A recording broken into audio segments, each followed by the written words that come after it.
Right, what's up guys? Welcome back to another video. This one is going to be a lot more chilled out than the rest of them. Okay, so hopefully it only takes us 5-6 minutes to get through it. So pause the video, make yourself a cup of tea, come and sit back with me and we will have a little chat. I can't forgive myself, can't bottle up my memories. If only time will tell the truth and stop explaining the calm before the swell.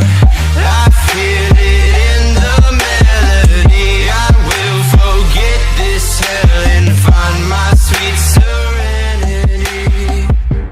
I wanted to make this video about a week ago, and obviously because of the jaw I couldn't really. All cleared up by the way, but we'll talk about that a little bit more in the next video, in the next vlog, right? But I wanted to make a video just like giving out tips and stuff of going back to the gym, and I couldn't. So I made the Instagram post, but I decided, alright, I'm also going to make the video now, and if it's a week late, so be it. Some people might be a week late going back to the gym. Some people might still just want to hear what I have to say, because we know what I'm like for talking shit. So let's just get into it, right? So tip number one, getting back to the gym.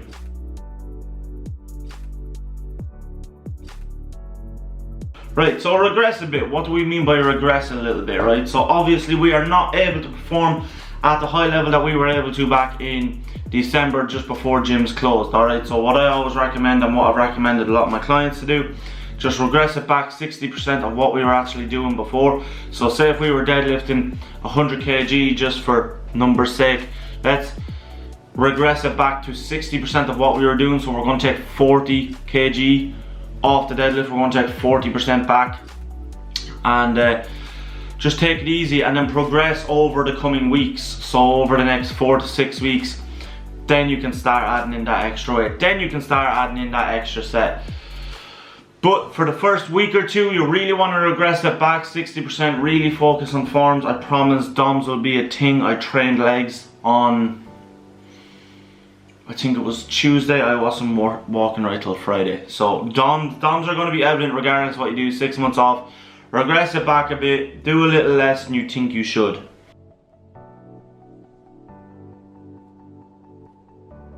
Compounds. So because I've kind of gotten into powerlifting, right, your compound movements, squat, bench, deadlift, you also got the shoulder press, there is other movements in there as well.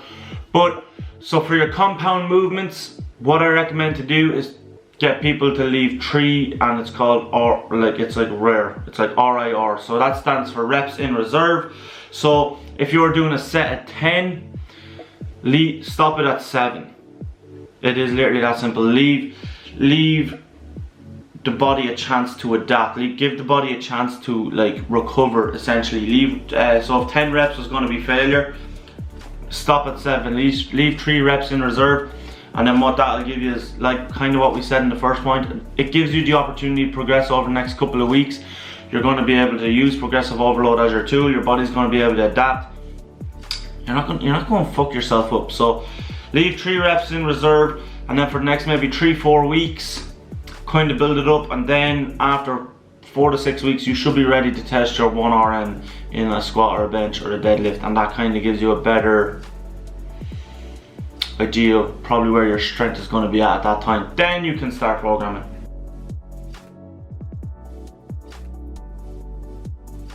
So for the lucky people who have been doing home workouts and who actually had decent equipment at home, were able to get really good workouts in at home, any kind of new exercises that you're adding in coming into the gym, don't be doing excess volume. Don't be going into the 12 and 15 rep range. Keep it kind of nice and low. Keep it between, 6 and 10. Just kind of don't be trying to overload too much, because at the end of the day they still are a new enough exercise. And just because you've been working out at home, doing your bits at home for the last 6 months, these new exercises that are coming in are going to add new stimulus to the muscles. So what you need to do is just kind of keep the volume low, and then it's going to come up a lot, guys, over the next 4 to 6 weeks. Start adding progressive overload. That'll give you a better idea of where we're at as far as like training stuff, and then we can like start testing stuff. But for the first 2 to 4 weeks, any new exercises that you're adding in, don't be doing excess volume. There's no need. You want the body to be able to adapt and to be able to recover.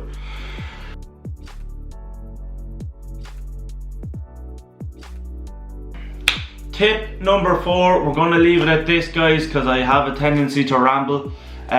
Once you've completed the 4 to 6 weeks back programming, back working out, and if you followed the 3 tips that I've given before about slowly adding the progressive overload, stuff like that, okay? Like tapering back and then slowly building it up. If we're going to do that after 4 to 6 weeks, and once you have your 1RMs tested, and once you kind of know what you want to do as far as programming, take some time out, set some goals, and assess what you should be doing for the next 16 to 20 weeks, and just have a plan put in place. So maybe test the 1RMs and then know what you're doing for the next 16 to 20 weeks. If you're doing a weight loss plan, get yourself on a cardio plan, get yourself into a deficit, get yourself lifting some weights, but know what you're going to do for the next 20 weeks. I cannot stress about goal setting enough. Anyone can drive a car in a straight line, but it's like, you know what I mean? If you want to get to a destination, you need a plan. So cannot stress it enough, guys. Goal setting, please. For anyone that wants or is interested, I do offer online personal training services. The link will be in the description. If you want help with any of those tips, please feel free, give the website a check out. All plans are tailored to you. All plans are literally personalized. You're sent par Qs, you're sent the whole lot, the whole shabam, and most importantly, we're not ripping people off. And then for anyone that is kind of just looking to get on a program and they don't really want to coach, we do kind of have workout ebook plans there that are 15 to 20 weeks long, and if it's something that you guys are interested in, do look into them and give them a shot. At least you'll have 20 weeks worth of programming kind of set out for you, and then it'll be planned out kind of like the last man. So guys, hope you guys enjoyed today's video. Please guys, just take your time coming back to the gym. The last thing you want to do on your first couple of weeks back is injure yourself and not be able to recover from workouts, okay? The most important part of the gym is having some fun. So guys, smash your workouts out of it, have some fun, but just be a little bit mindful as well, okay? Until the next one, trust the process. Out here.